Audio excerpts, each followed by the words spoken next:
Good morning to everyone. I warmly welcome you to the technical poster session on disease control and pest management in food crops. And I am Sevwandi Chandrasekara and I will lead you through this session. And this session has 8 presentations. These presentations will be evaluated by a panel of judges, and it is my privilege and pleasure to introduce the members of the judging panel. Professor Kapila Kumara, Senior Lecturer, Department of Export Agriculture, Faculty of Agricultural Sciences, Sabaragamu University of Sri Lanka, Belihulhoya.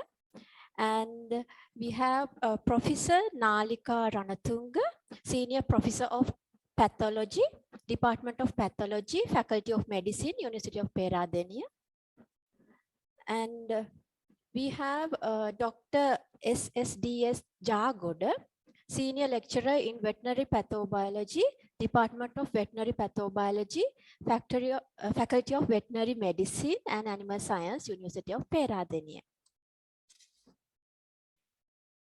So each speaker will present the poster for 2 minutes and then the poster open for the questions. All the members in the judging panel is allowed to ask questions from all our poster presenters. So I am officially now going to start the poster presentations. The first poster of the session is on antifungal potential of leaf extracts of selected plants against Coletoricum glosporideus causing anthracnose in papaya. The presenting author is Miss R.W.K.M.R.U.S. Bandara.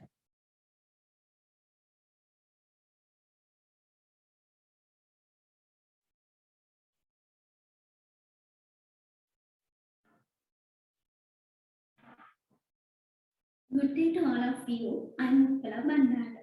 My research title was Antifungal Potential of Leaf Extracts of Selected Plants Against Coletoricum glosporideus causing anthracnose in papaya.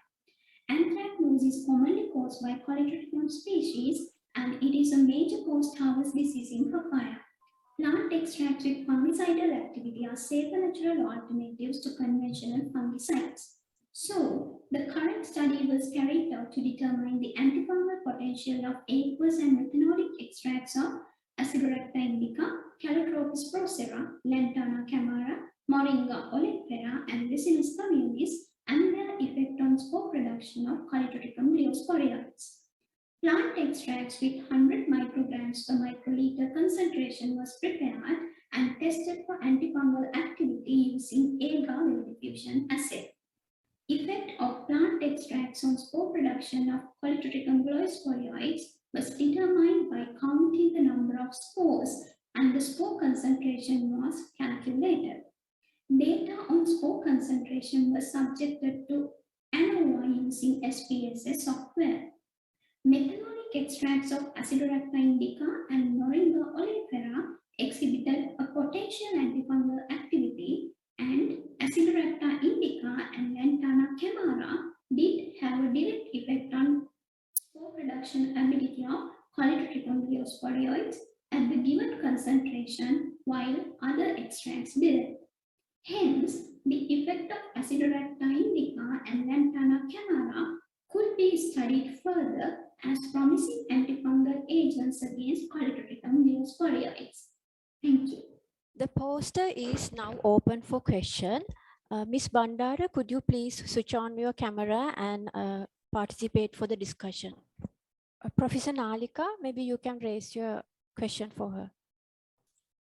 Yes, good morning, Ms. Bandara. Good morning, madam. Thank you for presenting your research findings at the PGIA Congress. Actually, it's a remarkable work done by you. I want to ask a few clarifications from you. I want to know the methodology that you use to measure the spore count. So I understood that it's you are using the spore count as an indication of the antifungal activity. So can you briefly explain how the spore concentration was measured? So, madam, first we used a petri dish with 7-day-old culture of Coleotrichum leosporioides with each plant extract, and then 5 milliliters of distilled water was added, and using a sterile spreader, spores were harvested, and using the hemocytometer, we have counted the spores, and the concentration was calculated. How did you make sure that all the spores were like representative of the total volume isolated? How did you make sure that? Madam, we have done 3 replicates each to make sure we are getting the average number of spores by each count. You have to note that the spore production of Coleotrichum is not even, right? So Yes.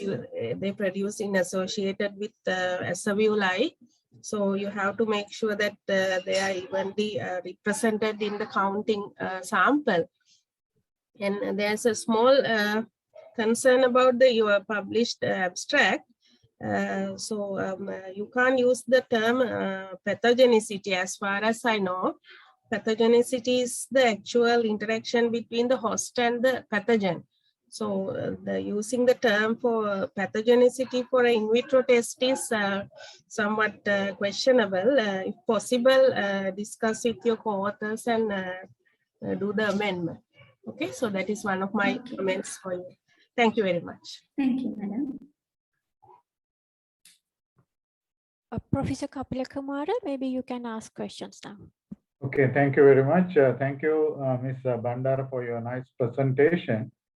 And according to your understanding, what particular chemical could inhibit the growth of this particular fungi in acidaractin and in Cochumba and Lantana? Do you have any?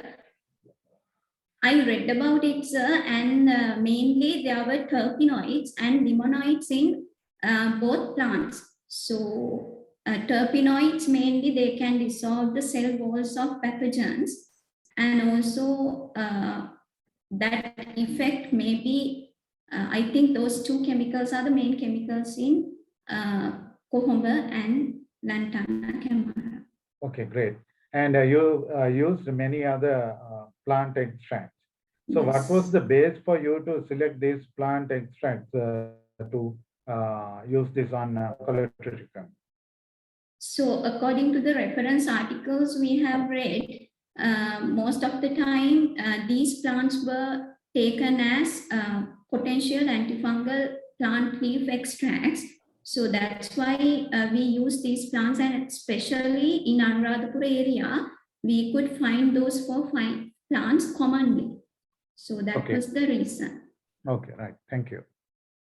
Thank you. Dr. Samantika, maybe you can ask one question because we have time limitation. Okay, thank you, Ms. Bandara, for the interesting work. Now, based on your research, you have identified that certain plant extracts are potential antifungal agents. Now, how you are going to recommend this at the field level? What would be your method of administration of this plant extracts against this disease? So we like to suggest the direct application of powdered methanolic extracts on papaya fruits before they are harvested. So it might be able to reduce the colonization of these Coleotrichum leosporioides. So you recommend it as a prophylactic measure? Yes, yes. Okay, okay, thank you very much. Thank you, madam. Okay, and thank you, Ms. Bandara, for your participation. Thank you, madam. And the next poster of the session is for composition and antimicrobial activity of different plant parts of Parthenium hysterophorus L. The presenting author is K. Niranjan. Miss Niranjan, you can show your presentation.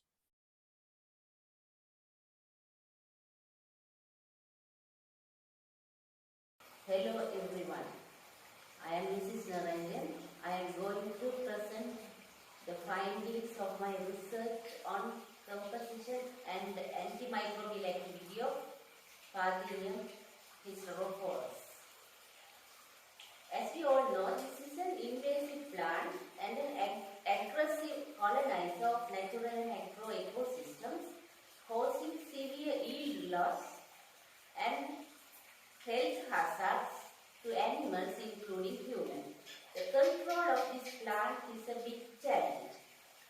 Large-scale utilization of this plant for different applications is one of the most promising methods of control. This plant is rich in lignocellulose. So, considering its potential of cellulosic ethanol production and in compost making, this preliminary study was carried out with the objectives, that is the compositional analysis and the antimicrobial screening of water extracts of different plant parts of Parthenium. Here we used the Parthenium hysterophorus species. From the study, we found that almost all the plant parts contain a considerable amount of cellulose, but however, the cellulose content in stem and whole mature plant is higher than the other parts. Almost all the water extracts from different plant parts, including inflorescence, inhibit the plant pathogenic microbes, both bacteria and fungi, where the percentage of inhibition for some of the plant pathogenic fungi differs significantly. So we can use this plant as a feedstock for cellulosic ethanol production and compost making, which is one of the ways to control its population to a manageable level. Thank you.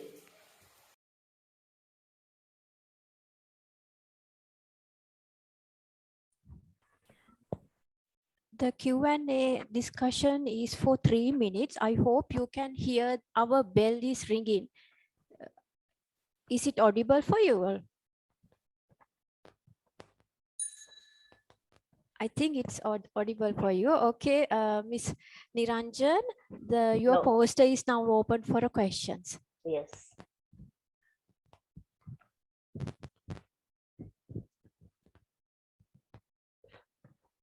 Professor Okay, Ms. Kapila Kumar, yes. Niranjan, can I, Ms. Sevanthi, can I ask a question? Okay, sir. Yeah, yes, sure. sir. That is quite it's a very useful study, I think. Ms. Niranjan, now your title and the conclusions. Now the main conclusion is regarding the some biomass Yes. or bioethylene production. But your title is something related to antifungal activity. So why is it? I mean, your main conclusion is something else. Because as we are planning to use that plant for compost making, the antifungal, that is a antifungal or antimicrobial activity against the plant pathogens, may be an added advantage in addition to other nutritional properties of the weed in compost making. That's why we did the antimicrobial activity of the plant parts. So what is it? What is the connection with bioethanol? Bioethanol, that is a separate, that is a different application, because that plant is rich in lignocellulose. After pre-treatment, Excuse me, is that your main conclusion? yes, both applications we can use that plant as a feedstock, both cellulosic bioethanol production and the compost making. Okay, but for me, the title is, I mean, it is not in line with the conclusions. That is why. Okay, thank you very much. Thank you. Thank you, Ms. Niranjan. And the next poster is about a status of Fusarium head blight on wheat fields in southwestern Ethiopia. And the presenter is Mr. M. Kebede. Unfortunately, he is not available for the poster presentation, but I am going to share his poster for 1 minute.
Okay, now we will go to our next poster presentation.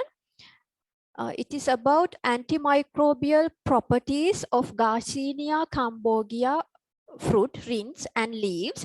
The presenting author is Ms. KTNK Vijayasena.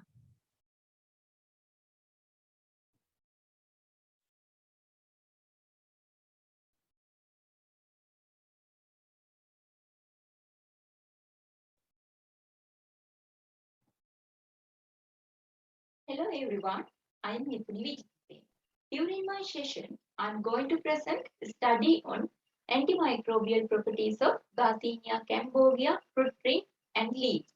Garcinia cambogia or Goraca has been used in Sri Lanka from ancient times as a spice and therapeutic and antiseptic purposes in Ayurvedic medicine. Objective of this study was to evaluate antimicrobial properties of Garcinia fruit tree and leaves against some selected foodborne pathogenic and food spoilage microorganisms. Water, natural vinegar, and methanol used to extract bioactive compound from the plant part. Then test for the antibacterial activity using this diffusion method against Escherichia coli, Salmonella, Shigella, and Listeria. Then test for the antifungal activity using poison food method against Fusarium oxysporum. Result shows that Garcinia fruit tree and leaf extract causes antibacterial and antifungal activity on test microorganisms. And also, statistical analysis shows that plant part and solvent significantly affect on the inhibition activity. When comparing rind and leaf extract, rind extract has higher antibacterial and antifungal activity than leaf extract. When comparing solvent, highest inhibition activity was recorded from the methanolic extract. Finally, we can conclude that Garcinia rich with antimicrobial compound and methanol has higher potential as a solvent to extract antimicrobial bioactive compound from the Garcinia plant part. Thank you.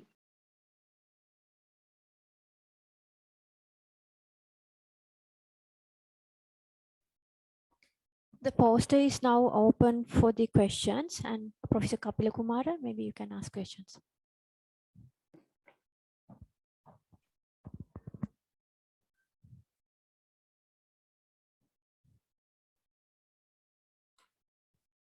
Sorry, I raised my hand. I think it is for the previous presentation. Sorry. Okay, sir. And yes, Miss Vijayasena, could you switch on your camera, please?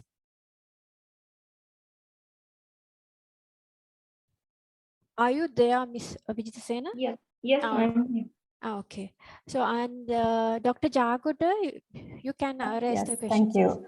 Nipuni, thank you for the nice presentation. And in your agar distribution assay, have you used any internal controls? Have you used any antibiotic discs also? No, madam. You used only your plant extracts. Plant extract. Okay. And then the zone of inhibition was around 7 to 13 millimeters, right? Yes, madam. Okay. And what was the reason you studied the antibacterial properties of Garcinia leaves? What's the application you recommend?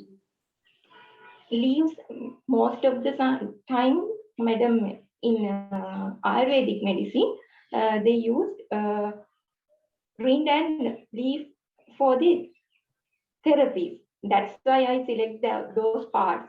And also in Sri Lanka, cooking we used rind as spices with food items. That's why I select that two parts. Okay, so which means Garcinia leaves are used as a topical treatment administered on the skin for wounds. Yes. Okay, thank you.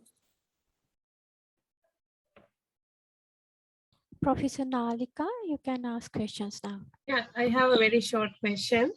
Nipuni, why did you use the ripe ones? Is there any particular reason, or did you check unripe one as well? No, but I use only the ripe fruit because in Sri Lanka, Garcinia used as a spices. The ripened rings are used. That's why I select ripe rings for this study. So have you ever read anywhere like the antifungal properties of the rind might change during the ripening process? So who knows, maybe in the unripe fruit, there may be more antifungal compounds. So have you ever encountered any information like that? Madam, I search only about the ripe rings. There are few research about ripe rings extract with different solvent. I haven't found about unripened fruit trees. Okay, Nipuni, thank you. It's a very nice work. Congratulations to you. Thank you, madam. We have few more seconds. Maybe one of you can ask one question if you need.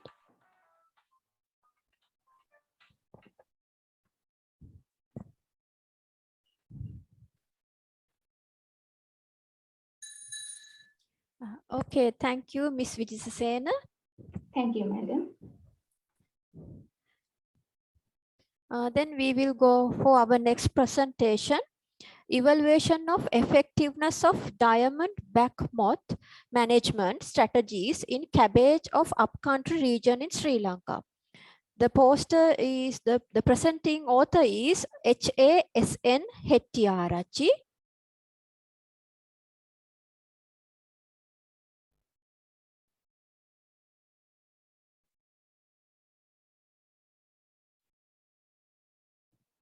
I am Shama Hettiarachchi.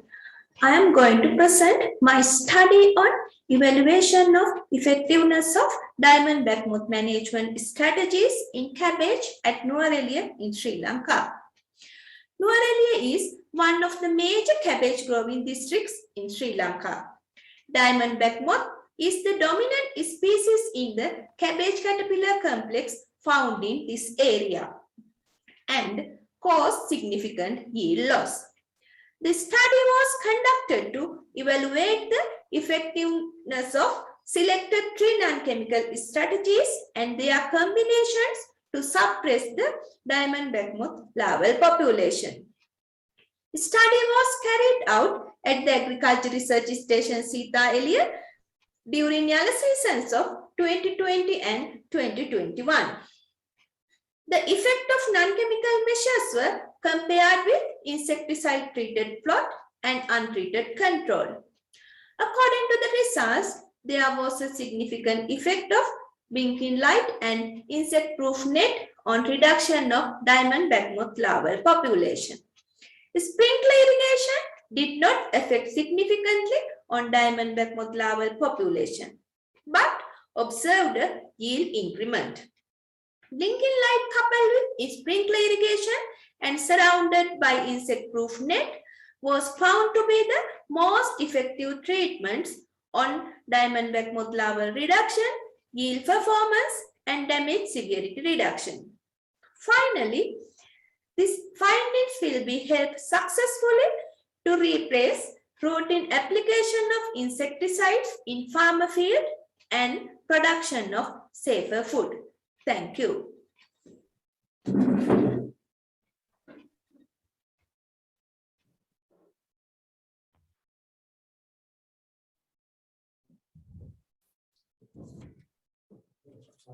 The poster is now open for questions.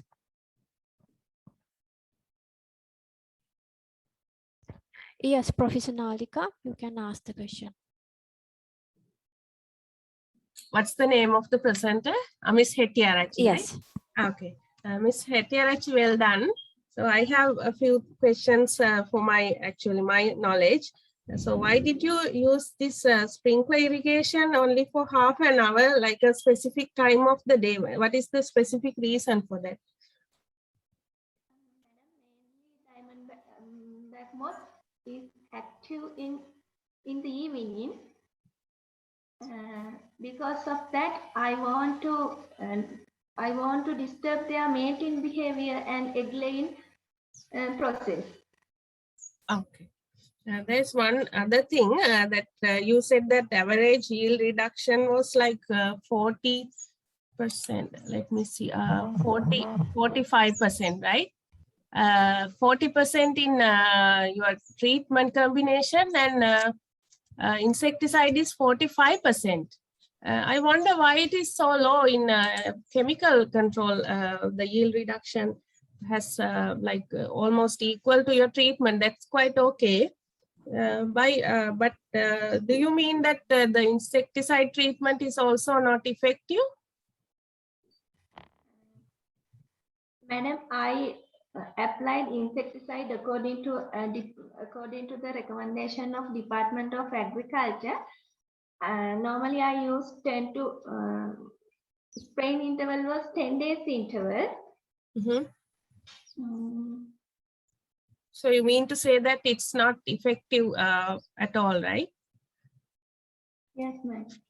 Actually, ma'am, in farmer field, normally during dry period, farmer spraying chemicals nearly 3 days interval.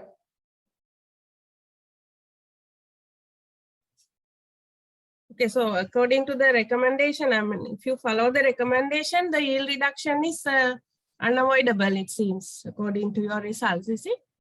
Yes, ma'am. Okay, thank you.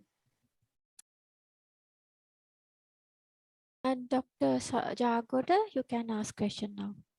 Thank you, Ms. Hettiarachchi. I think your work is very useful and interesting.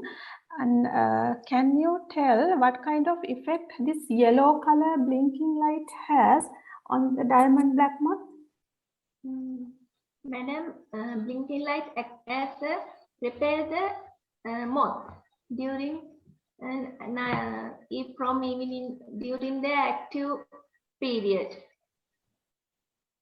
This used to repel the moth from the field. Okay. I think it would have been good if you did a cost-effective analysis also between your treatment options. Yes, ma'am. Nearly 9. We want 9 bulbs for the quart of acres. Okay, 9 bulbs. Okay, Yeah. thank you very much. Okay, thank you, Ms. Hettiarachchi. And we'll move to our next presentation. Thank you, madam. Okay. Our next presentation is about wild rice species in Sri Lanka as genetic resources in breeding for brown plant hopper resistant in rice. The presenter is AVC Abe Gunasekara.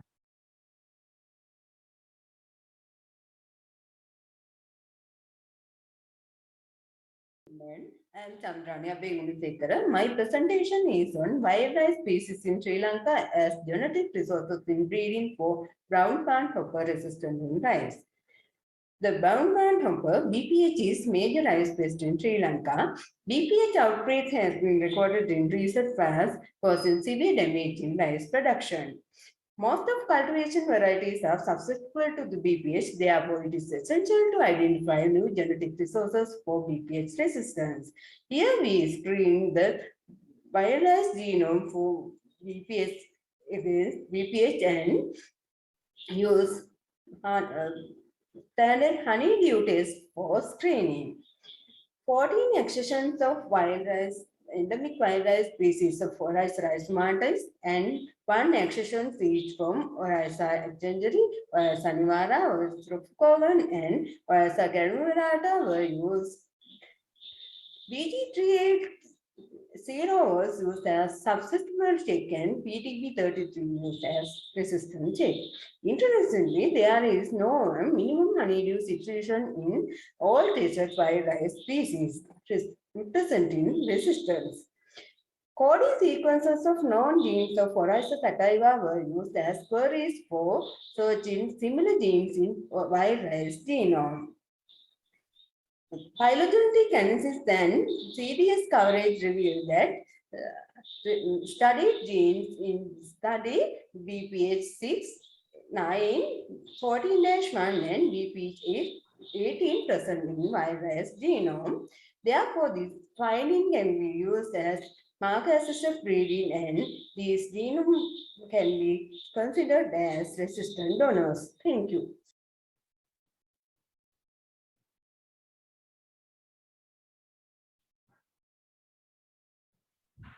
The poster is now open for questions. Yeah, Dr. Jagota, you can ask questions. Mrs. Abhay Gunasekara, I think this is a very interesting study.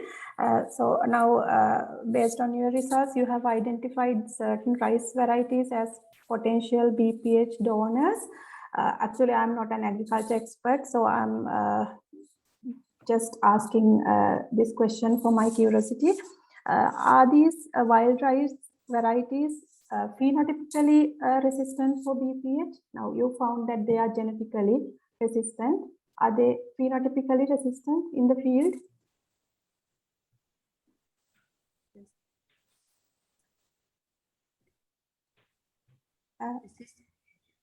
Do you understand my question? Now, you have found certain resistant genes in these wild rice species. I'm asking whether they are actually resistant to this BPH in the field. Yes, madam. When Duncan was firstly discovered in Oryza rhizomatis in as this endemic variety, then he observed that resistance in this type of rice variety with where adjacent fields are affected by BPH. Then in our study, we went to collect sample. There also we observed in some resistance in field. Up to now, we are not cross and bred varieties developed, but we are trying to study develop variety. Until that, we observed in the field that there are some resistance, not only that Oryza rhizomatis, but other Oryza extensori and Oryza nivara. In the at Battalagoda, there are developed cross variety using Oryza nivara, and they gain those varieties up to yield evaluation level, which has resistance, and there are also publication also about that finding. Okay, thank you. And then you have used just one accession for certain rice varieties. Was that because of non-availability? Sorry, madam. You used just one accession for certain rice varieties. Yes. What was the reason? Yes, the marker assist, then it is resistant breeding is very aggressive because this problem is very severe in the field. Therefore, the breeding process can be improved by using the marker assistant breeding. Therefore, we suggest that these markers, until there are no identified in our level, that markers for markers were used for our breeding program until. Therefore, we propose we can use these genes and related markers for the breeding program. Okay, thank you. That's all I have. Okay, thank you, Ms. Abhay Gunasekara. Next, we will move to our next presentation. It is about assessment of grain preference among selected rice varieties by field rat, Bandicota bengalensis, and house rat, Rattus in Sri Lanka. The presenter is S.R. Sarachandra.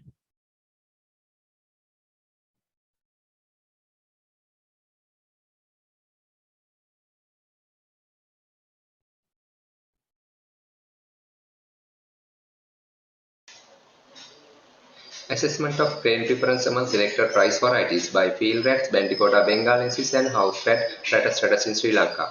Rice is the staple food of more than half of the world populations, but maximum yield potential of rice is reduced by different means and rodents cause significant yield loss among them. For the successful rodent management program, it is better to identify their preference on different grains. Here, feeding behavior of Bandicota bengalensis and Rattus were investigated among most popular rice varieties in Sri Lanka. This study may provide better insight for the development of proper rodent management strategies during storage facilities. Methodology: the study was conducted in RRDI Pathalogoda and 100 rats from each species were used for the experiments. 45 commonly available rice varieties were used as treatments. Both experiments were conducted separately for both rat species. Experiment design was CRD with 3 replicates. From each variety, 250 grams of rice grains were used in each replicates. After their feeding, remaining grain amount of each replicate were recorded and amount of grain each eaten by rats were calculated separately. Final data were analyzed using ANOVA and mean were compared using LSD test. Research and discussion: best choice of Bandicota bengalensis PG250. Best preferred of Rattus was for BW453.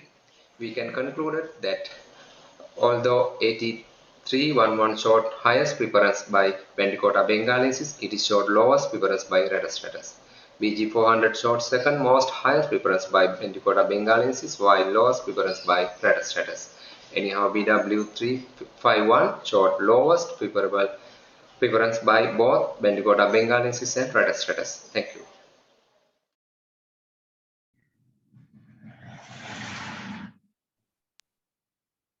Okay, the poster is now open for questions. Professor Kapila Kumara, you can ask questions now. Okay, thank you, Mr. Sarachandra. It's quite interesting. And what may be the reason for higher palatability of a particular variety for this particular rodent? Yes, sir. So did you analyze the composition of these varieties, and have you come across any differences in the compounds which are quite palatable for rodents? Yes, sir. Actually, sir, this is the basic studies because the rodent research is a very minimum conducted in rodent research in Sri Lanka based on the rice. Basically, we tested grain preference for Bandicota bengalensis and Rattus. Mainly, Bandicota bengalensis bigger rats than the Rattus. The Bandicota bengalensis most of the time prefer the long grain rice, it's Nadu, and Bandicota bengalensis, and Rattus is smaller rats than Bandicota bengalensis. They preferred small grains, samba, short round varieties. Basically, we only tested their preference or non-preference for the tested variety, 45 varieties. We are plan to continue this study. The reason phenotypically or biochemicals or any other physiochemicals properties included the rice varieties. These studies will be continuing in near future, sir. Basically, we found that the results Ventricoda bengalensis most preference rice varieties and most preference rice varieties for Rattus rattus, sir. Okay, do you have any intention in investigating on the hardness of the seed coat or the husk on their preference? Yeah. Yes, sir. It's maybe some of the reasons, silicon content and hardness of the pericarps and husk. Those factors also depend in their preference, sir. Okay, thank you. Interesting. Okay, thank you, sir. Professor Nalika, you can ask questions now. Chandra, can you Yes, hear me? madam. Yes, madam. Okay, madam. Yeah.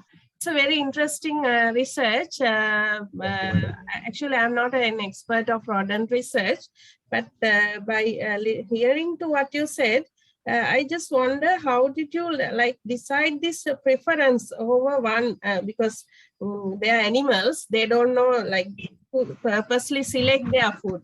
So did you put all the food as different options for them, or did you check them separately? Madam, all varieties are established in the same times and same way and release the rodents one species from 100 rats, and they independently feed their preference according to their independent preference. Finally, they calculate their eating and remaining grains, madam. Normally, rats are basically prepared cereal rice, but their differences is their preference differ the rice varieties based on the varieties, size and other bio and physiochemicals properties. Not yet, madam, confirm those factors affecting their preference. Only we observe their different preference behavior. Therefore, we studied these parts in this study.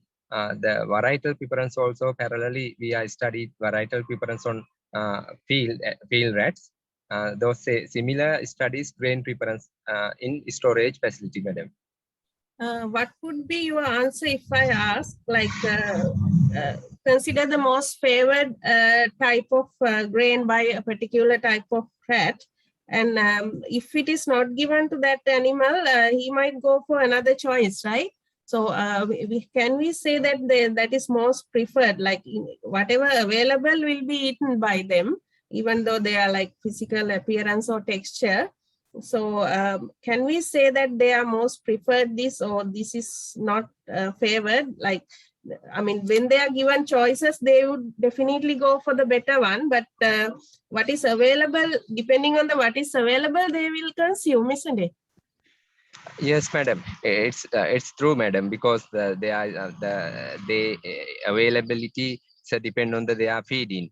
They preferred variety. There are more option or more alternatives. They preferred varieties. First choice may be first choice, but another times no any other preferred varieties. But they feed on that variety also, madam. But management developed the ecological based rodent management system for storage facility. Their preference is important, madam, to minimize their losses. Okay, thank you. Okay, thank you, madam. Thank you, Mr. Sarachandra. And now we will go for our last poster presentation. The presentation is about pesticides used in rice cultivation, application pattern by farmers in Trincomalee district, Sri Lanka. The poster is presented by Miss DMPNK Disanayaka.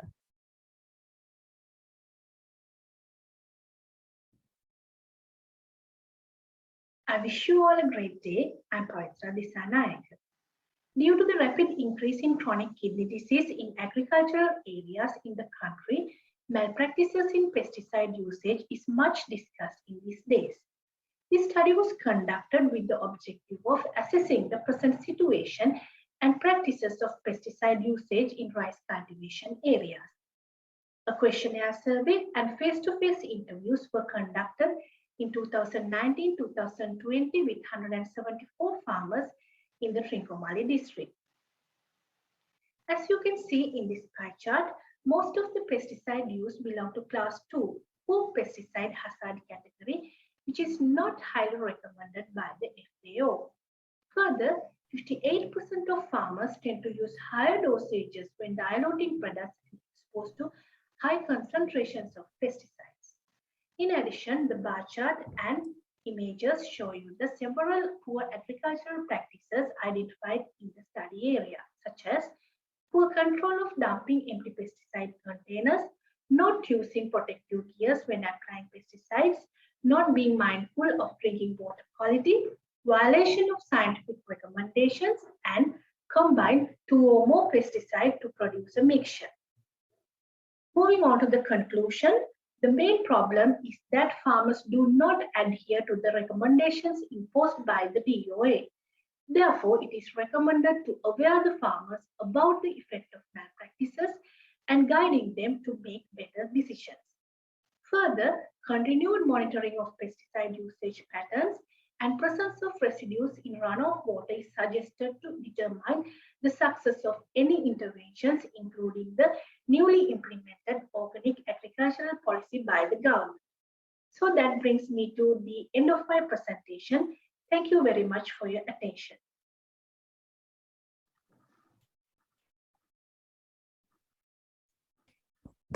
The poster is now open for the questions.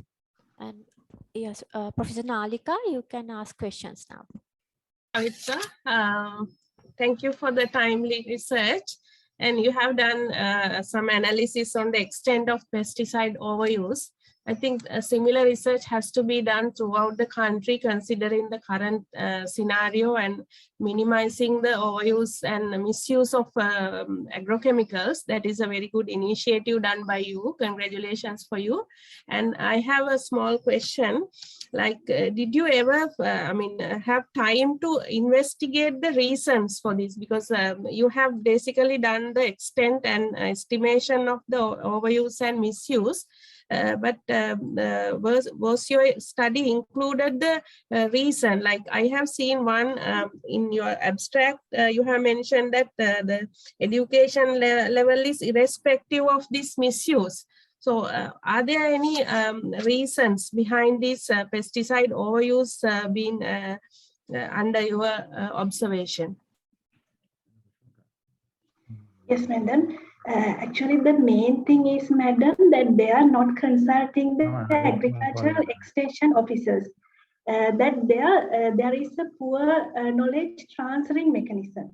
Actually, by the DOA, Agricultural Department, they have done several things, researchers, and they have labeled the pesticide, informing the hazards of the pesticides, and they have given the awareness to their training staff. But the thing is, madam, that due to the lack of training staff in the, that means extension staff in the agricultural department, the knowledge transferring to the farmer is very less. If the knowledge is transferred due to the negligence of the farmers, sometimes they know about the hazards about these pesticides, but they are carelessly or due to the negligence, they are not adhering to these recommendations. And they are practicing some things that they already practice according to their knowledge and from the neighboring farmers' knowledge, sometimes from the pesticide dealers' knowledge. Likewise, they are taking knowledge from those people.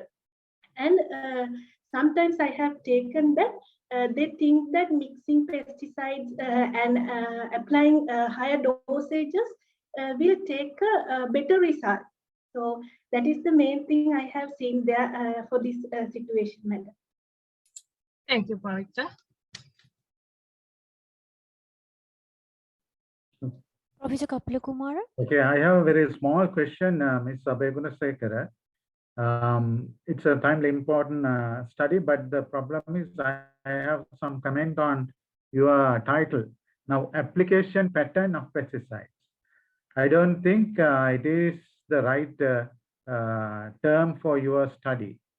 application pattern means the way you apply. But according to your study, there are many more aspects in application. It is not only the pattern. So I think you have to think of revising your title. Okay, sir. Thank you, sir. Okay, and thank you, Ms. Disanayaka. Thank you, Ranga.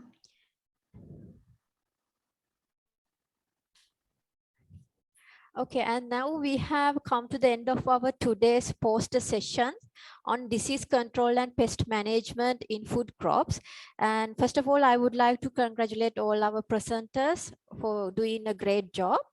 And let me also thank the panel of judges and the presenters for their valuable contribution in making this session a great success. We wish to invite you all for the technical sessions of 33rd of Annual Congress of PGIA tomorrow. Technical sessions will commence from 11 a.m. The links are available in the PGIA Congress website. Posters will be displayed again at 2:10 p.m. on 17th of November, which is tomorrow, during the main event of the Congress. I kindly request from the members of the judging panel to remain with us, and thank you very much for your participation. Thank you.